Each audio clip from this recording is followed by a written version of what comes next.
Hey guys, in this video I will show you how to connect ChatGPT with Google Sheets. Alright, let's begin. First, open Google Sheets and make sure you are signed in to your Google account. At the top menu, click on Extensions, hover over Add-ons, and then select Get Add-ons. This will open the Google Workspace Marketplace. In the search bar, type GPT for Sheets and Docs. When the add-on appears, click on it and then click Install. A prompt will appear asking for permissions. Click Continue, choose your Google account, and approve the requested permissions, including managing your sheets and connecting to external services. Click Allow and then Done. Once the installation is complete, close the Marketplace window and return to your Google Sheet. You are now ready to use ChatGPT inside your sheet.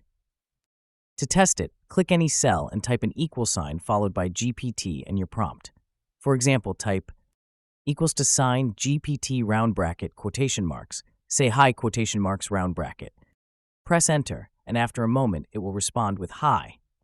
You can try other prompts, like asking how many days are in a week, or generating summaries, emails, and creative ideas directly in Google Sheets. So that's basically how you can connect ChatGPT with Google Sheets. And that's it for this video. If you find this helpful, consider subscribing and giving this a big thumbs up. Thanks.